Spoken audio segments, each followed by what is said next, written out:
মায়ের প্রতি বছর পুরী আসাটা আমার অপছন্দ। সমস্ত কাজকর্ম ফেলে ঘরদোর বন্ধ করে ছেলেপুলের পড়াশোনা লাটে তুলে অক্টোবর মাসের 17 তারিখ বাঁধা। এখানে তার দুটি কাজ নির্দিষ্ট: জগন্নাথ মন্দিরে পুজো দেওয়া আর স্বর্গদ্বার শ্মশান দর্শন। সমুদ্র তার একেবারে পছন্দ না, ভুলেও ওদিক যায় না। শ্মশানে কি দেখে বুঝি না, মানুষ পুড়ছে, কটু গন্ধ, ধোঁয়া, তাও যাবে। ফেরার পথে কাকাতুয়া থেকে গজা কিনে ভেঙে গুঁড়ো করে পাখিদের ছিটিয়ে দেবে, ব্যাস কাজ খতম। একবার জিজ্ঞেস করতে হেসে বলেছিল, পৃথিবীর সবচেয়ে পবিত্র জায়গা এটা, আসতে হয়। এখানে চৈতন্যদেবের পদধূলি পড়েছিল। ওরে বাপরে, ওসব তুই বুঝবি না। মা বাবা দুজনাই সমবয়সী, 80-র কাছাকাছি। বাবা খানিকটা নাস্তিক, পুজো টুজোর মধ্যেই থাকে না। একটা চেয়ার ভাড়া করে দিলে সারাদিন হাঁ করে সমুদ্র দেখতে পারে। মা যেখানে যাবে বাবাও যাবে, 2 মিনিট সঙ্গ ছাড়া থাকতে পারে না। বাবাকে দেখলে বোঝা যায় স্ত্রীকে কত ভালোবাসতে পারে মানুষ। অনিমার কাছে এই কারণে আমাকে মাঝে মধ্যে খোটা খেতে হয়। সে চোখ মুখ পাকিয়ে বলে, যাও বাবার কাছ থেকে শিখে এসো স্ত্রীর সঙ্গে কেমন ব্যবহার করতে হয়। মার সঙ্গে অনিমার তেমন বনিবনা নেই, ঝগড়াও করে না, কেমন একটা কোল্ড ওয়ার ভাব। এই সম্পর্কটা আমার খুব ভালো লাগে। দেখেছি বাবাও খুব মজা পায়। আমার ছেলের এবার 11, বেশ মাতব্বরি ভাব নিয়ে ঠাকুমাকে নিয়ে একাই বেরিয়ে গেছে। প্রতিবার আসে বলে ওর সব কিছু চেনা। আমাকে আর অনিমাকে হোটেলে একা পেয়ে বাবা ইয়ার্কি জুড়ে দিল। চোখে অচেনা উদাস ভাব এনে বলল, আমি যে তোদের বাবা নয় এটা কি জানিস? শুনে যেন হার্ট ফেল করিস না। আমরা দুজন বাবার এই অসংলগ্ন কথায় হো হো করে হেসে উঠলাম। বাবা এবার ধমকে আমাদের চুপ করিয়ে খুব সিরিয়াস হয়ে বলল, কথাটা কিন্তু সত্যি বৌমা, তবে অনুরোধ, মৃত্যুর আগে তোমার শাশুড়িকে বলো না। তোমাদের না বলে আর কতদিনই বা থাকবো? একটা মিথ্যাকে কতদিনই বা বই বেড়াবো এভাবে? সবকিছুরই একটা লিমিট থাকা উচিত। তাছাড়া অনেক বয়সও হয়েছে। অনিমা খুব সিরিয়াস হয়ে নড়ে চড়ে বসল। আমি কেমন যেন কিংকর্তব্য বিমূঢ়। হঠাৎ কি বলবো ভাষা খুঁজে পাচ্ছি না। যেন 5 তলা হোটেলটাই দুলছে বাবার কথা শুনে।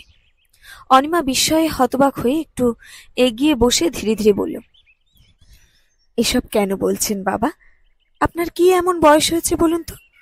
গুল দেবেন না কিন্তু। বয়স হয়েছে বলেই তো বলছি মা, কদিন আর বাঁচবো? একটা সত্যিকে আর কতদিন চাপা দিয়ে রাখবো? তোমাদের অন্তত জানা দরকার। তবে তোমাদের ছেলেটাকে বলো না, ও নিতে পারবে না। মুহূর্তের মধ্যে বাবাকে কেমন যেন অনেক দূরের, খুব দূরের একজন মানুষ বলে মনে হচ্ছে এখন। রহস্যময় জাদুকর, অথবা একজন অশরীরী, অচেনা। আমি খানিকটা আরো কাছে গিয়ে অত্যন্ত বিস্মিত হয়ে বললাম, তাহলে আমার বাবা কে? সেটা আমি সঠিক জানি না, জানার চেষ্টাও করিনি। তবে শুনেছি 10-12 বছর আগে তিনি মারা গেছেন। রায়গঞ্জে থাকতেন। একটু দম নিয়ে খুক খুক করে দুবার কেশে আবার বললেন, তোর যখন 6 মাস বয়স তখন তোর মায়ের ডিভোর্স হয়। এর 1 বছর পর তোদের 2 ভাই সহ দাদু তোর মায়ের আবার বিয়ে দেয়। বিয়েটা যার সঙ্গে হয়েছিল তিনিই আমি। সত্যিকার অর্থে আমার ঔরসে তোরা 2 ভাই জন্মাসনি। আসল বাবা তোদের সেই ভদ্রলোক। 2 ভাই? বলে কি? কেমন যেন সব তালগোল পাকিয়ে যাচ্ছে মাথার মধ্যে। আশ্চর্য, 2 ভাই! ধীরে ধীরে বললাম, বাবা কি সব আজে বাজে বকছো? 2 ভাই হলে আরেক ভাই কোথায়? সে কোথায় গেছে? আর যদি হেয়ালি করে থাকো তাহলে বন্ধ করো। জাস্ট আমি আর নিতে পারছি না। না রে পাগল, হেয়ালি নয়। আরেক ভাইয়ের কথা বলছিলি না? সে আছে স্বর্গদ্বার শ্মশানে। এখানে এসে একটা অ্যাক্সিডেন্টে তার মৃত্যু হয়েছিল। আর আমি যতদূর জানি সেটা হয়েছিল তোর মায়ের ডিভোর্সের পর। তখন তুই কোলে। সেই সময় তোর মাকে আমি খুব হেল্প করেছিলাম। তখনই তোদের সঙ্গে আমার পরিচয়। একটু থেমে বাবা আবার বললেন, কিন্তু বাবা, আমি তোদের এসব তথ্য দিয়েছি, তোর মাকে কিন্তু বলিসনি। তোর মাকে যে আমি খুব ভালোবাসি। এই বয়সে কোনো ব্যথা পাক আমি চাই না।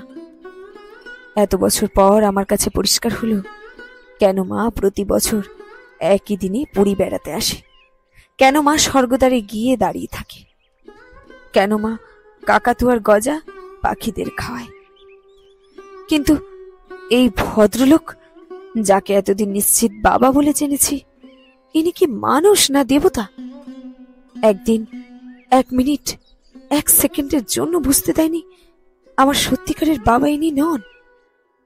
ধীরে ধীরে উঠে গিয়ে ভদ্রলোকের দুটো পা জড়িয়ে ধরে বললাম, তুমি আমার বাবা, সত্যিকারের বাবা, আমাদের 2 ভাইয়ের বাবা।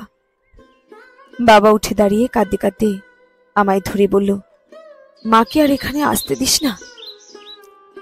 ভেতরে ভেতরে কত যে ব্যথা নিয়ে ফেরে তা তোরা বোঝার চেষ্টা কোনোদিনই করিসনি। ওরে সন্তানের মৃত্যু যন্ত্রণা যে ভয়ঙ্কর, বুক ভেঙে 2 টুকরো করে দেয়। বাবাকে ছেড়ে দিয়ে ধীরে ধীরে বললাম, চলো বাবা, আজ সবাই কি একসঙ্গে প্রার্থনা করি।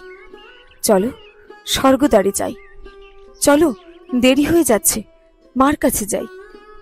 বাবা কাঁপতে কাঁপতে বিছানায় বসে বলল, না রে, ওটা ওনার নিজস্ব যন্ত্রণা, নিজস্ব ভালো লাগা, নিজস্ব আবেগ, নিজস্ব অনুভূতি। ওখানকার অংশীদার হতে চাই না।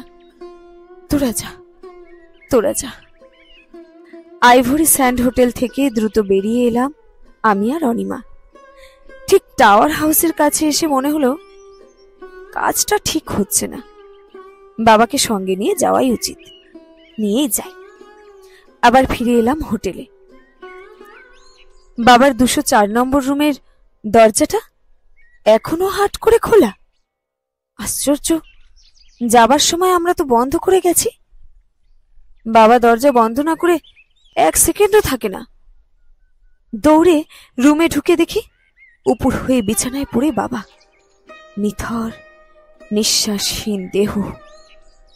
বাইরে বারান্দার গ্রিলে বসে 2 কালো কাক, তারা নীরবে বাবাকে দেখছে, দেখেই চলেছে। শেষ হলো আজকের গল্প অংশীদার। কলমে বাবুরাম মণ্ডল। গল্পটি সংগৃহীত হয়েছে ফেসবুক পেজ বাবুরামের গান ও গল্পের পাতা।